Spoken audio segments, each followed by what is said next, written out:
Jacob had been traveling alone for days. The desert planet was unforgiving, stretching endlessly with nothing but sand and jagged rocks as far as the eye could see. He had a mission to complete: find the rare minerals that would help his people back on Earth. It wasn't an easy task, but it was something he had done before.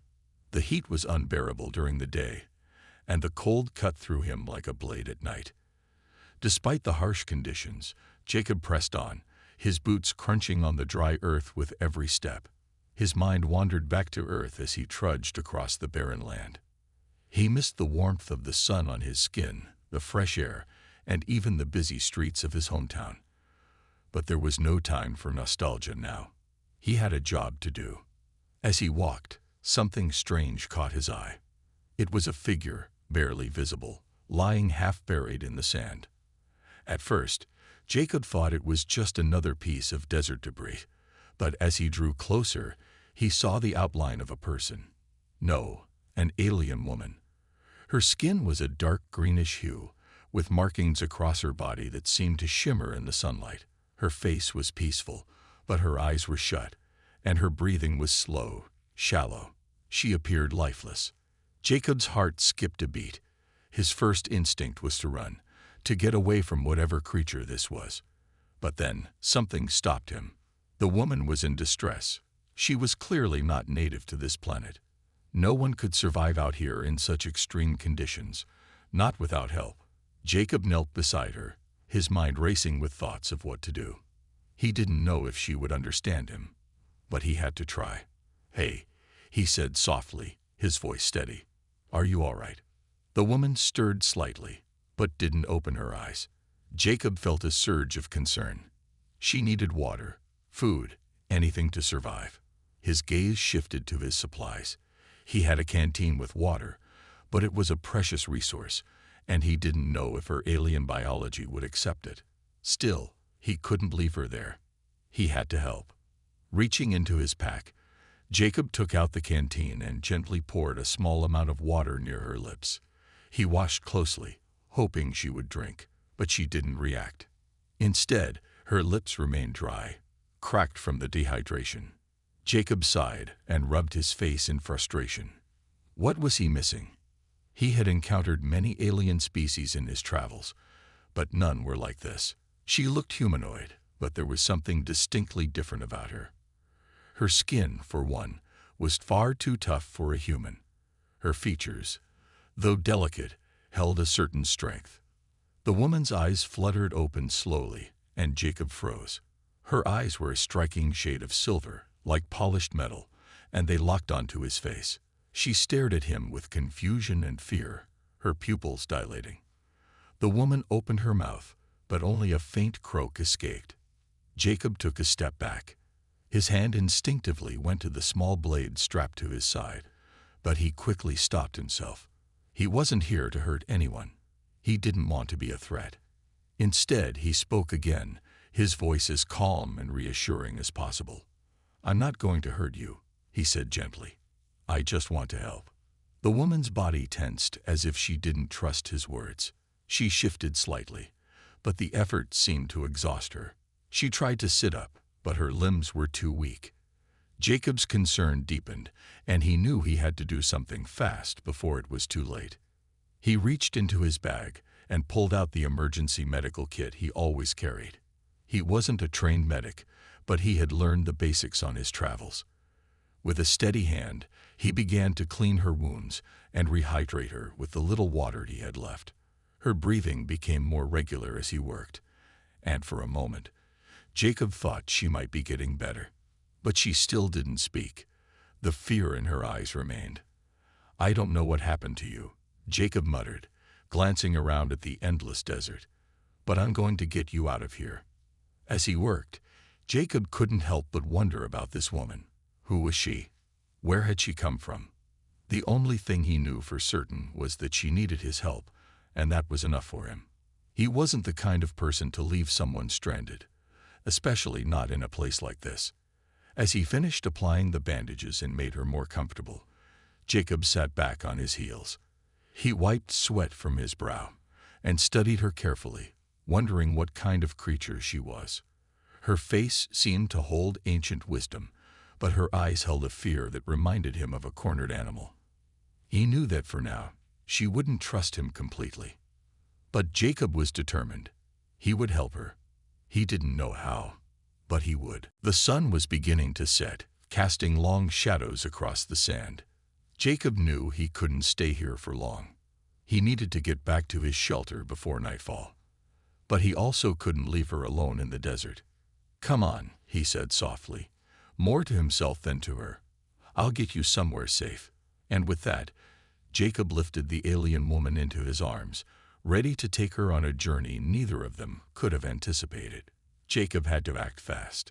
With the alien woman in his arms, he rushed back to his small outpost, a shelter he had built for himself on this desolate planet. The sun was setting, casting long shadows across the horizon. The temperature would drop soon, and he needed to get her inside before the cold set in. As he carried her, he couldn't help but wonder about the strange woman he had found in the desert. Who was she? What was she doing out there all alone? The moment he reached the shelter, Jacob laid her gently on the makeshift bed he had set up. His mind raced as he looked at her. Her breathing was still shallow, but there was no mistaking the subtle signs that she was still alive. Her silver eyes flickered open again, though she didn't seem to have the strength to focus on anything. Jacob moved quickly to prepare a space where he could treat her properly. He had a small medical kit that he always kept with him for emergencies. It wasn't designed to treat alien species, but it was the best he had. He also had a portable translator, which had helped him communicate with various alien species in the past.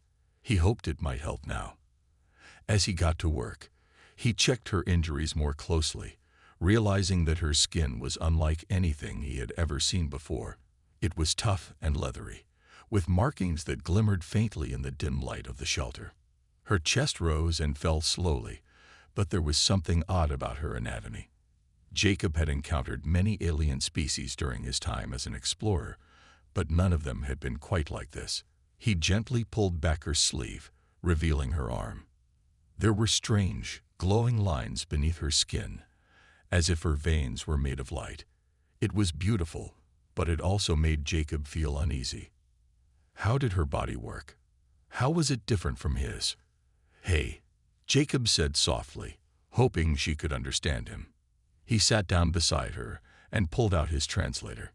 "I'm going to help you, but I need to understand what's wrong. Can you hear me?"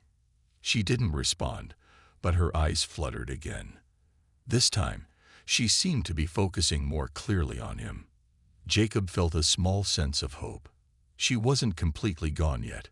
There was still a chance. As he worked, he activated the translator, hoping it would help him find the answers. It buzzed to life, and the familiar screen flashed in front of him. Slowly, it began to pick up the strange language she had spoken earlier. He read the translated text on the screen. "I need nectar," the translation read.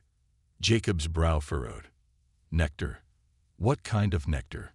He thought back to the strange markings on her skin and her weakness. Could it be some kind of life force or energy that her species required? "Is this what you need to survive?" Jacob asked aloud. The woman's eyes didn't leave him, but she gave a small, almost imperceptible nod. It was enough to confirm his suspicions. "All right, I'll figure this out," he muttered to himself. "I promise."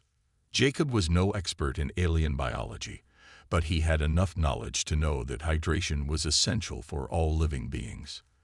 If she was dehydrated to the point of collapse, she might not survive much longer without the proper fluids. He rummaged through his supplies, but nothing he had seemed like it could help. He needed something more specific, something like the nectar she had mentioned. He reached out for his datapad and began searching for any information on her species. There was little about the alien species in the system, just scattered data on different humanoid types. But as he dug deeper into the archives, he found something. A brief mention of a species that required a specific fluid to maintain life functions. The file described it as a reproductive nectar, a substance produced by certain plants on her home planet. It was rare and highly sought after. Suddenly, the pieces began to fall into place. This wasn't just a case of dehydration. It was a life-threatening condition. Without this nectar, her body would continue to break down, and she would die. Jacob had no idea where he could find such a substance on this barren world, but he couldn't give up. He had to try. Ithera, as he now knew her name to be, seemed to be listening to him as he muttered to himself. Her gaze softened, and for the first time she spoke. Her voice was weak, but Jacob could hear the desperation in her tone. "Please," she whispered, her words broken. "Do not leave. I will die without it." Jacob felt a pang of guilt in his chest. He had no idea what she had been through, but he knew that he couldn't let her down. He made a silent promise to himself. He would find this nectar, no matter what it took. With a final glance at Ithera, Jacob made his decision. He would leave at dawn. He would search the desolate world for whatever resources he could find. Time was running out. As the first light of dawn broke over the horizon, Jacob prepared for what was likely to be one of the most difficult challenges of his life. The desert stretched before him, silent and unforgiving. It was a barren wasteland, with no signs of life as far as the eye could see. But Jacob had made a promise. He wasn't going to let Ithera die. He wasn't sure how he would find this mysterious, reproductive nectar, but he had to try. He knew the chances were slim. There were no plants in sight, only sand and rocks. Still, Jacob didn't hesitate. He packed his supplies, took a deep breath, and set out on foot, his boots crunching against the dry ground. His mind raced with questions. Where could he possibly find such a substance in this desolate place? What did it even look like? He thought back to the information he had found on his datapad. The species Ithera belonged to had been described as a rare type of humanoid, living on a lush forested planet. According to the records, the nectar they required was a product of a unique plant found only in certain environments. This planet, however, had no forests. It was a place of endless desert. Jacob pushed the thoughts aside. He didn't have the luxury of time to worry about the impossibilities. Ithera needed help, and every minute that passed was another minute closer to her death. As he walked, Jacob kept his eyes peeled for anything that might provide a clue. His search took him over sand dunes and through rocky outcrops, but there was nothing. No plants, no animals, nothing. He stopped briefly to take a swig from his canteen, the water too precious to waste. His throat was dry, but it didn't matter. It was nothing compared to what Ithera was going through. Hours passed, and the sun climbed higher in the sky, its heat becoming unbearable. Jacob's mind began to wander. Maybe he was wasting his time. Maybe there was nothing to find out here. But then, just as his hope was starting to fade, something caught his eye. A faint glimmer of green, a patch of vegetation hidden among the rocks. Jacob's heart skipped a beat. He couldn't believe it. He quickened his pace, stumbling over the uneven ground, his legs aching. But he pushed on. When he reached the patch, he couldn't believe what he was seeing. It was a small oasis of life, an unexpected miracle in the middle of the desert. Thick, emerald vines grew up from the cracks in the rocks, and at the center of the patch stood a tall plant with bright, glowing flowers.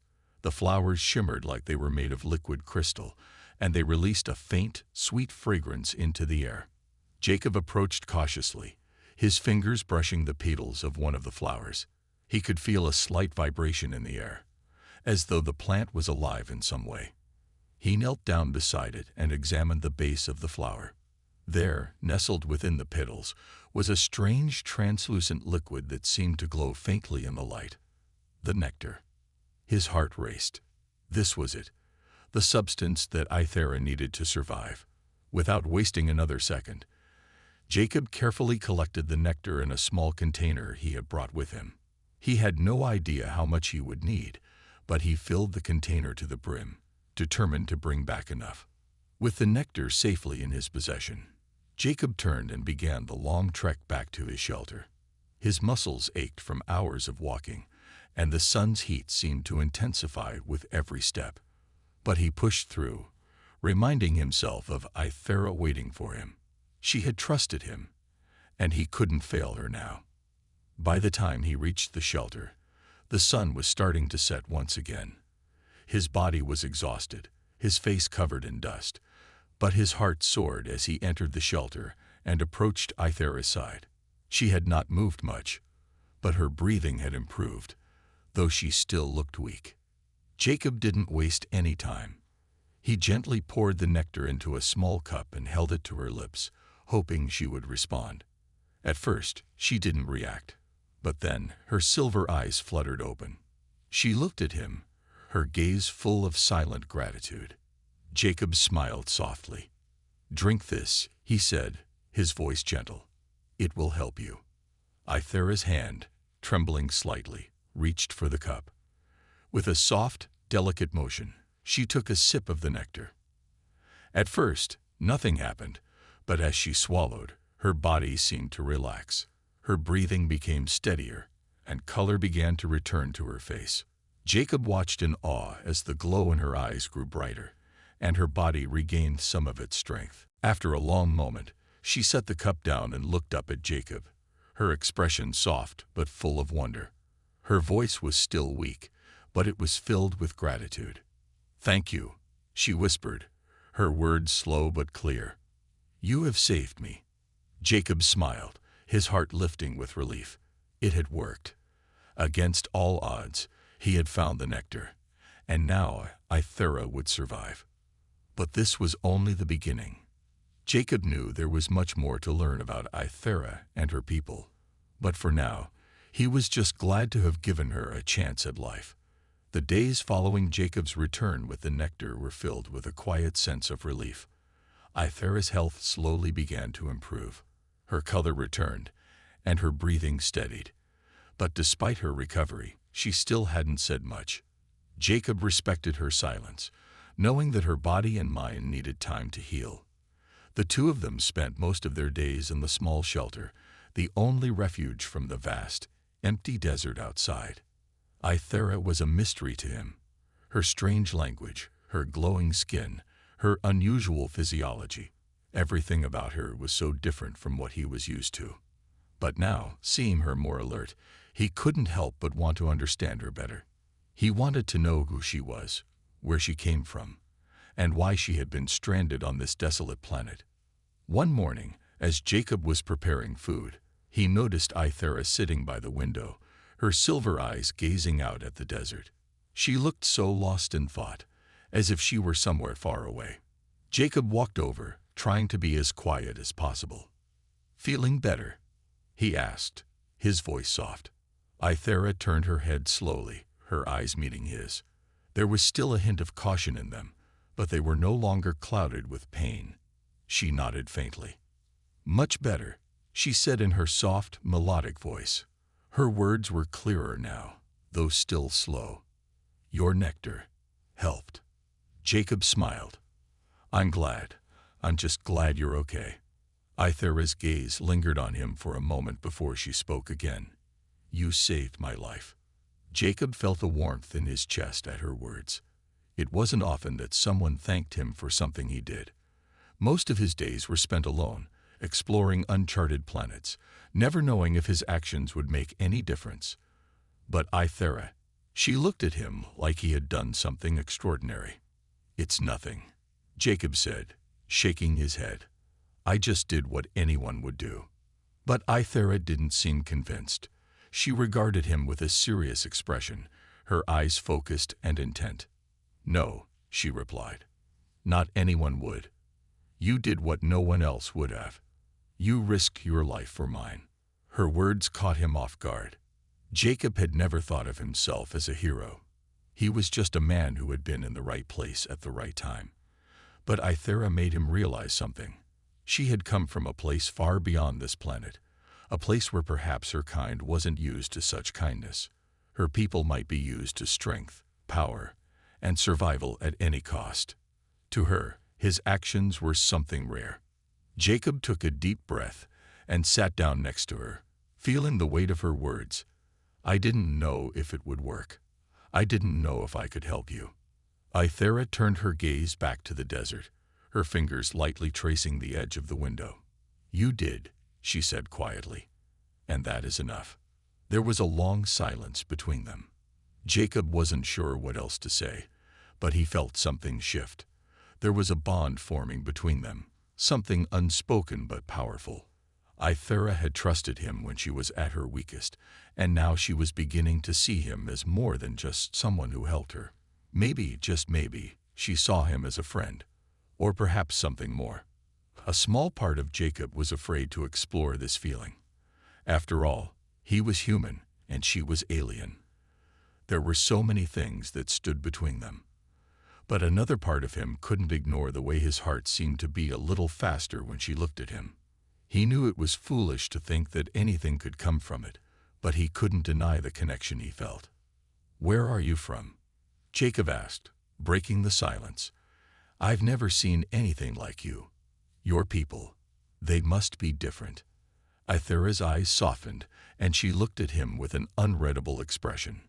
"My people live far from here, in a place full of life, where the stars shine bright and the forests are lush. But I was chosen to travel, to see the galaxy." She paused, as if gathering her thoughts.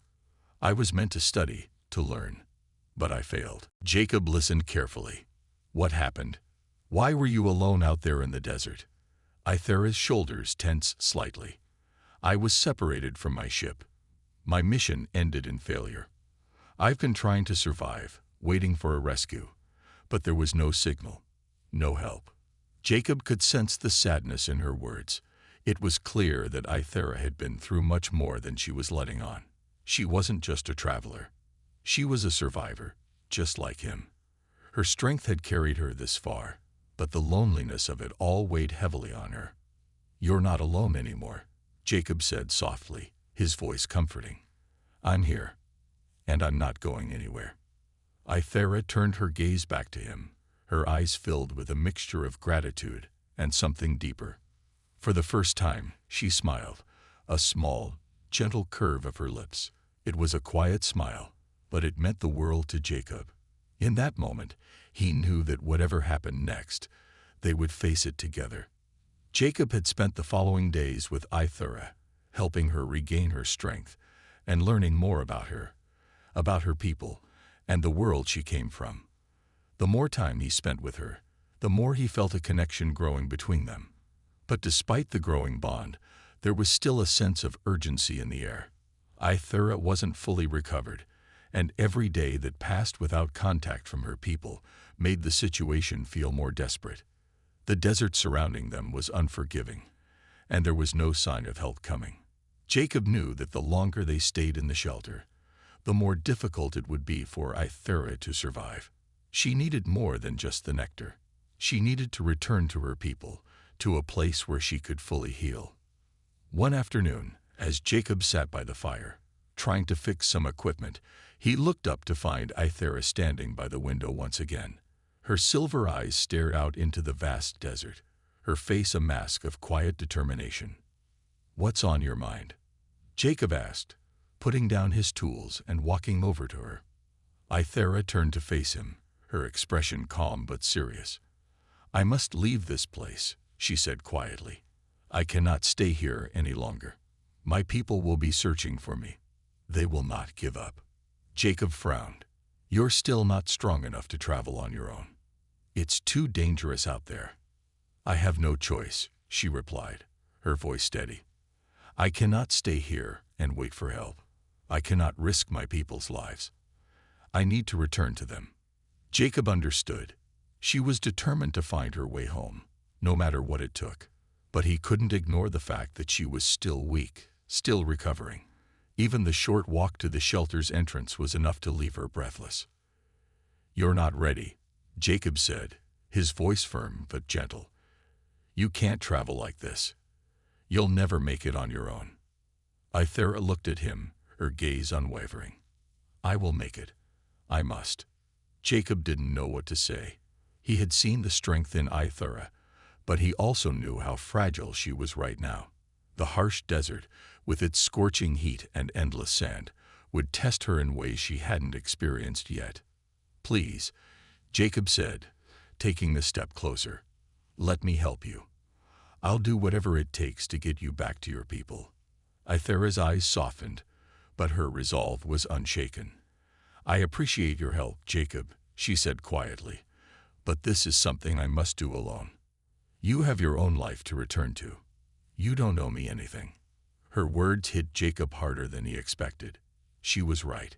He had no obligation to her. She wasn't his responsibility. But that didn't change the fact that he cared about her. There was something about Ithera, a strength, a resilience, that drew him to her. It wasn't just her alien appearance or the mystery surrounding her. It was her spirit, her determination, that reminded him of who he wanted to be. "You're wrong," Jacob said, shaking his head. "I do owe you something. You saved my life, and I saved yours. That makes us more than strangers. It makes us connected." Ithera met his gaze, her eyes thoughtful. "I didn't ask you to help me," she said softly. "I know," Jacob replied, "but I want to help you, and I won't let you go out there alone." There was a long silence between them as Ithera considered his words. The wind outside howled, carrying with it the harsh dust and sand of the desert. It was easy to get lost out there, even for someone as strong as Ithera. Finally, she sighed, her shoulders sagging slightly as the weight of her decision seemed to hit her. "I know I can't make it alone, but I'm afraid that if we wait much longer, it will be too late." Jacob placed a reassuring hand on her shoulder. "Then let's leave together. We'll find a way." A small, grateful smile tugged at the corners of Ithera's lips. "You're sure?" Jacob nodded. "I'm sure. We'll get you back to your people. We'll figure it out." And so they made their decision. The plan wasn't perfect. They didn't have much to work with, and the desert was still a vast, dangerous place. But with Jacob's skills and Ithera's knowledge of her people, they could make it work. Together, they would take the first step toward getting her home. Jacob gathered his things, making sure they were ready for the journey ahead. Ithera, too, prepared herself, though it was clear that she still felt weak. But her determination was stronger than any fear, and Jacob couldn't help but admire her for it. As the sun dipped low in the sky, casting long shadows over the desert, Jacob and Ithera stepped out of the shelter. Their path was uncertain, but for the first time in a long while, Jacob felt a sense of hope. Whatever lay ahead, they would face it together. The desert stretched out before them, an endless expanse of sand and heat. Jacob adjusted the straps on his pack and glanced at Ithera. She was still weak, but her determination had only grown stronger since their decision to leave the shelter. The two of them were setting out on a journey into the unknown, with nothing but their skills and each other's support to guide them. Jacob had prepared as best as he could, using the limited resources at their disposal. He knew the desert was unforgiving, and they would need to be careful. They had enough water and supplies to last for a few days, but beyond that, things would become uncertain. Ithera had told him that her people's technology was capable of tracking her, but only if they could get to a certain distance where the signals could reach a satellite in orbit. Until then, they were on their own. As they walked side by side, Jacob kept an eye on Ithera. Though she was trying her best to hide it, he could see the strain in her every step. The heat of the sun was already beginning to take its toll, and her energy was quickly fading. "Are you all right?" Jacob asked, slowing his pace to match hers. Ithera nodded but didn't look at him. "I'm fine, just a little tired." Jacob wasn't convinced, but he didn't press her further. He knew that Ithera was a proud person, and she didn't want to appear weak in front of him. But he could see the truth in her eyes, and it made him feel a deep sense of protectiveness. She had already been through so much, and he didn't want to let her down. After a few more hours of walking, the sun began to dip lower in the sky. The temperature dropped slightly, but the air was still dry and suffocating. Jacob and Ithera found a small patch of shade beneath a rock formation, and they sat down to rest.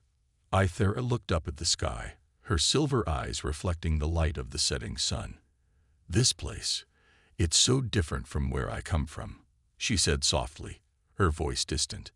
Jacob followed her gaze. "What's it like, where you come from?" She hesitated for a moment before answering. "It's beautiful, full of lush forests, clear rivers, and towering mountains. The air is fresh, and the ground is soft beneath your feet. There is peace and life everywhere." Jacob couldn't help but picture it, an alien world full of life and beauty. It was hard to imagine such a place when they were surrounded by nothing but sand and heat, but he could see it in Ithera's eyes, the longing for her home. It was a place she missed deeply, and he felt for her. "That sounds incredible," Jacob said quietly. "I wish I could see it." Ithera smiled faintly. "Maybe someday, if you ever make it to my world." Jacob chuckled, trying to lighten the mood. "Maybe. But for now, I think we have to get through this desert first." They both laughed, but the moment didn't last long. Ithera's expression grew serious again, and she glanced over at Jacob. "Thank you," she said, her voice quiet but sincere, "for doing this. I know it's not easy. You could have stayed behind, but you chose to help me." Jacob shrugged. "I couldn't leave you out here alone. Besides, I'm not just doing it for you. I think I need to do it for myself too." Ithera raised an eyebrow, clearly curious. "What do you mean?" Jacob paused, unsure of how to explain the feelings that had been growing inside him ever since they met. It was hard to put into words, but he tried anyway. "I don't know how to explain it," he said slowly. "But being out here with you, it's like I'm doing something that matters. I've been on my own for so long, just drifting from one place to another. But now, I don't feel so alone. And I don't want you to feel alone either." Ithera's gaze softened as she listened to his words. "You are not alone, Jacob," she said softly. "I'm here with you." For a brief moment, they simply sat in silence, the bond between them growing stronger with each passing minute. Jacob could feel it, this unspoken connection that seemed to pull them closer. It was more than just a shared goal or a need for survival. It was something deeper, something that transcended their differences. After a while, they gathered their things and continued their journey. The sun had set completely now, and the desert was becoming cooler. But the darkness brought new challenges. Sandstorms could appear without warning, and they needed to find shelter before it got too late. Jacob and Ithera pressed on, determined to make it through the night. They had no idea what lay ahead, but they knew they could face it together. As long as they had each other, they would keep moving forward. And so, with the stars above them, and the desert stretching endlessly before them, Jacob and Ithera continued their journey into the unknown. Whatever challenges lay ahead, they were ready to face them, side by side. The journey had been long, and the desert's unforgiving landscape showed no mercy. Jacob and Ithera had faced exhaustion, hunger, and the intense heat, but they were still moving forward. With each passing day, their bond grew stronger. They no longer just relied on each other to survive. They shared stories, hopes, and dreams. It was as if the desert had made them more than just companions. It had made them partners in a fight for survival. The horizon was beginning to change.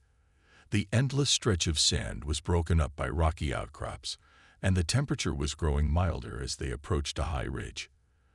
The wind was calmer here, and for the first time in what felt like forever, the air was breathable and cool.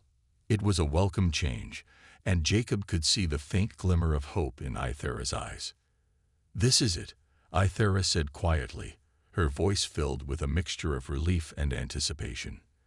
"My people should be able to find us from here." Jacob nodded, though the relief was short-lived. They were not out of danger yet.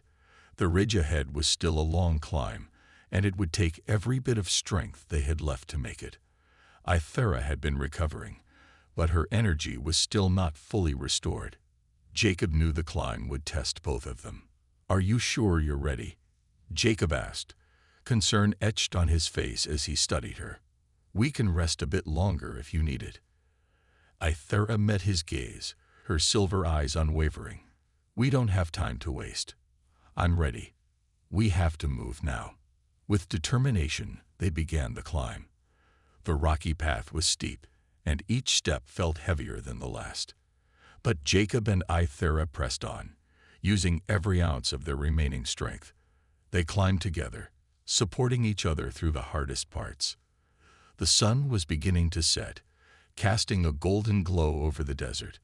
They could see the shadows of the rocky outcrops stretch across the sand like dark fingers, signaling the end of the day. Halfway up, Ithera stumbled, her footing slipping on the loose gravel. Without hesitation, Jacob reached out and caught her arm, steadying her. "Careful," he said, his voice gentle. "We're almost there, just a little further." Ithera nodded, her breathing heavier now, but her resolve remained. She didn't want to slow them down, but she was running on sheer willpower. She had to get back to her people. She had to make sure they knew she was alive. As they neared the top, the wind picked up again, and the temperature dropped. It was a reminder of how harsh this planet could be, but the sight at the top made it all worthwhile. From this vantage point, they could see the vast desert below them, and a distant glimmer in the sky. A faint light, perhaps a beacon, was visible in the far distance. Ithera's eyes lit up when she saw it. "There," she exclaimed, pointing toward the light. "That's the signal. They found us." Jacob's heart raced as he followed her gaze. The light was faint but unmistakable. It was a signal from Ithera's people, and it meant that help was finally on the way. They had made it. But there was still the question of how they would reach that beacon. The distance was too far to cover by foot, especially given how tired Ithera was. The realization hit Jacob like a wave. He couldn't let her make that journey alone. She had already done so much to get this far, and it was his turn to help her reach the finish line. "We'll make it," Jacob said firmly. "You're not alone. We'll find a way to get to them." Ithera smiled weakly, her strength finally beginning to give out. She leaned against the rock for support, exhaustion written across her face. "Thank you, Jacob. You've been by my side through everything. I couldn't have made it without you." Jacob shook his head, offering her a reassuring smile. "You're stronger than you think. But we're not done yet. We'll get to them, I promise." Just as they were about to begin their descent, a low hum filled the air. At first, it was barely noticeable, but as it grew louder, it became clear that it wasn't a natural sound. Jacob's eyes widened, and Ithera's face broke into a relieved smile as a sleek, silver ship appeared on the horizon. It was the ship of Ithera's people, gliding toward them through the sky. Ithera's relief was palpable, and Jacob's heart swelled with happiness for her. After everything they had been through, they were finally going to make it. The ship descended gracefully, its lights illuminating the desert below as it prepared to land. The dust swirled around them as the ship touched down, and Ithera took a deep breath. "This is it," she whispered, her voice full of emotion. Jacob stood beside her, watching the ship as it settled. He had helped her through every obstacle, but now it was time for her to be reunited with her people. They had made it through the desert together, and their journey was finally coming to an end. As the ship's doors opened, Ithera turned to Jacob with a smile. "Thank you, Jacob. I will never forget what you did for me." Jacob smiled back, a sense of accomplishment flooding through him. "Good luck, Ithera. You've earned it." As she stepped toward the ship, ready to return home, Jacob watched her go. He had made a difference in her life, and she had changed his in ways he couldn't have imagined. Though they were parting ways, their bond would remain, a connection that had been forged in the heart of the desert. And as the ship ascended into the sky, Jacob knew that this journey had been more than just survival. It had been about something deeper, a shared strength, a mutual respect, and the realization that sometimes the best way to find your way home is with someone by your side.